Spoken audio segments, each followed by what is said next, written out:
हमने 20 लाख ट्वीट कराए ट्विटर पर रेलवे रिफॉर्म को लेकर, लेकिन बहुत सारे बुद्धिजीवी ऐसे हैं, बहुत सारे लोग ऐसे हैं जो ये पूछना चाह रहे हैं कि आप रेलवे रिफॉर्म में चाह क्या रहे हैं।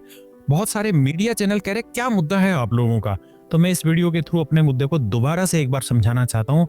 मेरे दोस्तों, ये महीना चल रहा है जुलाई 2025 का और दांव पर लगी है 3.5 करोड़ से ज्यादा युवाओं की उम्मीदें। कहानी की शुरुआत मेरे बच्चों बिल्कुल शुरुआत से ही करते हैं, और आखिरकार मैंने ऐसा क्यों कहा इसके बारे में पूरा जानेंगे और जानेंगे कि आखिर क्यों रेलवे का फॉर्म भरने वाला छात्र आज दुखी है। इसके बारे में हर एक बात की चर्चा करेंगे और आखिरकार क्या इस वीडियो को देखना हर व्यक्ति के लिए जरूरी है जो भारत में रहता है, वो धीरे धीरे आपको खुद समझ में आ जाएगा। हम बात करते हैं कि रेलवे में परेशानियों की शुरुआत कहां से हुई। मेरे दोस्तों, जून 2023 में एक डाटा रिलीज होता है गवर्नमेंट की ऑफिशियल वेबसाइट से। उसमें दिखाया जाता है कि 2,74,580 से ज्यादा पोस्टें रेलवे में खाली है। 1,74,000 तो वो पद है इनमें से जो सिक्योरिटी के लिए जिम्मेदार होते हैं। जी हाँ, ये वही साल है 2023 जब आपको उड़ीसा में एक बहुत बड़ी रेल दुर्घटना देखने को मिली थी। अब यहाँ सेफ्टी का जिक्र करना क्यों जरूरी है वो समझिए। यहाँ पर आपको ये पता होना चाहिए कि पिछले 5 साल में 200 से ज्यादा रेलवे के एक्सीडेंट हो चुके हैं, जिसमें 351 से ज्यादा लोग मारे जा चुके हैं और बहुत बड़ी संख्या में लोग घायल हो चुके हैं। बड़ी बात यहाँ पर यह है कि रेलवे की जरूरत है युवाओं की, ताकि वो अपनी वैकेंसीज को फिल कर पाए। जो डाटा मैंने दिया ये 2023 का डाटा है। इसके बाद 2025 आ चुका है और वर्तमान में आवश्यक पद जो रेलवे को चाहिए वो बहुत ज्यादा हो चुके हैं। लेकिन तब से लेकर अब तक कितने लोगों की ज्वाइनिंग रेलवे ने कराई है, तो आपको मिलेगा एक 0।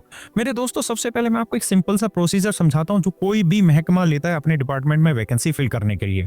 मेरे दोस्तों, भारत में 4 मुख्य बोर्ड है केंद्र सरकार की नौकरियां भरने के लिए। सबसे पहला आता है यूनियन पब्लिक सर्विस कमीशन, फिर आता है स्टाफ सिलेक्शन कमीशन, तीसरे नंबर पे जो आता है मेरे बच्चे रेलवे रिक्रूटमेंट बोर्ड होता है, और फिर चौथे नंबर पे IBPS होता है जिसके थ्रू हम बैंकिंग की पोस्ट भरते हैं। सबसे पहला जो प्रोसीजर होता है वो ये रहता है कि हर एक रिक्रूटमेंट बोर्ड साल की शुरुआत में पूरे साल का एक कैलेंडर अनाउंस करता है जिसमें ये बताता है कि इस साल हम कौन कौन सी वैकेंसी फिल कर रहे हैं, किस तरीके से फिल कर रहे हैं, फॉर्म कब आएगा, कब तक फॉर्म भर सकते हैं, किस डेट को पहला एग्जाम होगा, किस डेट को दूसरा, किस डेट तक हम आपका फाइनल रिजल्ट दे देंगे। लेकिन रेलवे शायद इन चीजों पर यकीन नहीं करता। मेरे दोस्तों, रेलवे ने 2 फरवरी 2024 को पहली बार एनुअल कैलेंडर अनाउंस किया, जो कि इससे पहले कभी नहीं किया गया। कि युवाओं की उम्मीद जगी कि शायद रेलवे अब सुधार पर है।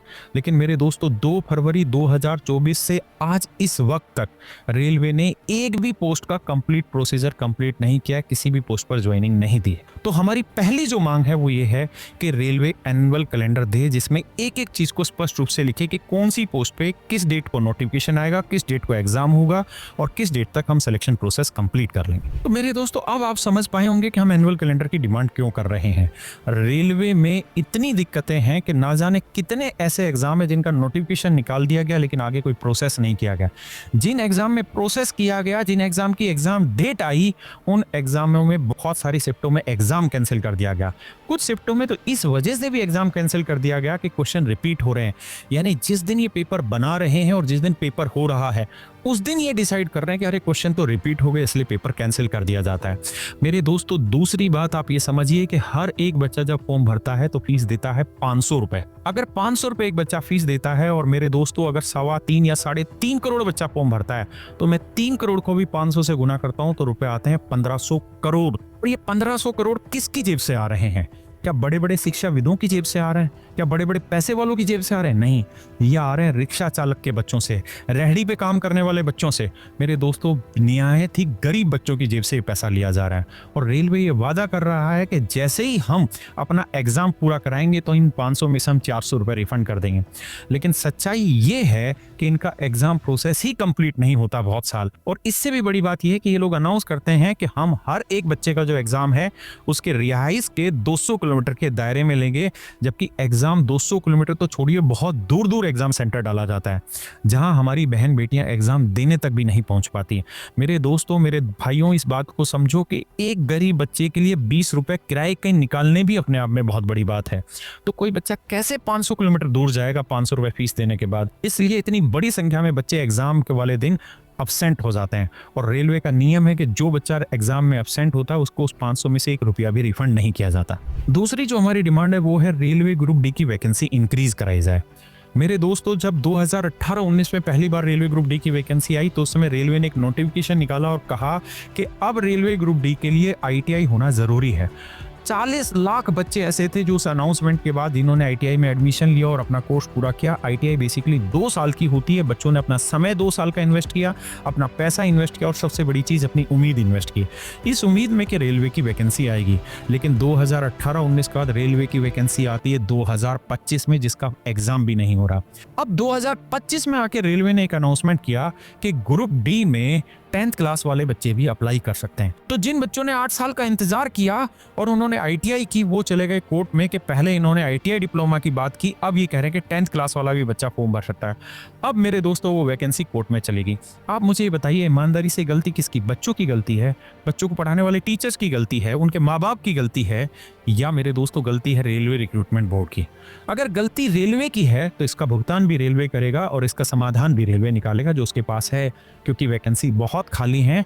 और अगर बहुत वैकेंसी खाली हैं तो जो आईटीआई वाले हैं उनको उनका हक दिया जाए, जो 10th वाले हैं उनको उनका हक दिया जाए, क्योंकि ना उम्मीदी बहुत बड़ा खंजर होता है किसी के लिए भी। मेरे दोस्तों, एक बात समझिएगा, जब भी कोई बच्चा किसी कॉम्पिटिटिव एग्जाम की तैयारी करता है, चाहे वो तैयारी कर रहा हो ग्रुप डी की, एमटीएस की, चपरासी की, इंस्पेक्टर की, या फिर तैयारी कर रहा हो आईएएस आईपीएस की, शुरुआत के 1-2 साल जो उसकी मेहनत होती है उसमें उसकी एक भी नौकरी नहीं लगती। लेकिन जब उसकी मेहनत एक पीक पे आ जाती है तो मेरे दोस्तों उसकी 3-4 जगह एक साथ नौकरी लगती है। और जब एक बच्चे को 3-4 जगह एक साथ नौकरी मिलती है तो उनमें जो बेस्ट होता है उसे वो चूज करता है। इस वजह से बहुत सारी ऐसी पोस्टें होती हैं जिनको बच्चा ज्वाइन करने के बाद छोड़ देता है या ज्वाइन ही नहीं करता।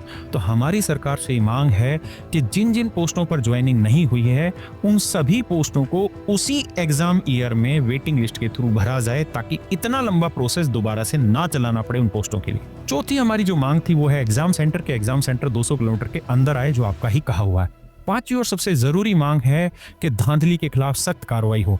मेरे दोस्तों, हर एक महकमे में एक पीआरओ होता है जिसे बोलते हैं पब्लिक रिप्रेजेंटेटिव ऑफिसर, जिसका मुख्य काम होता है कि उस डिपार्टमेंट से जुड़ी जितनी भी भ्रांतियां हैं, जितने भी सवाल उठ रहे हैं, उन सवालों का जवाब तुरंत दिया जाए।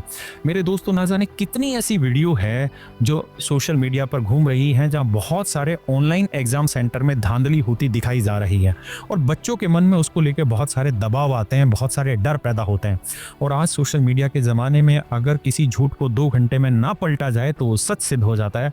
लेकिन रेलवे के कान पर जूं नहीं रेंगती और वो किसी भी बात का कोई जवाब नहीं देते। तो हम चाहते हैं कि इन धांधलियों के खिलाफ सख्त जवाबदेही तय की जाए।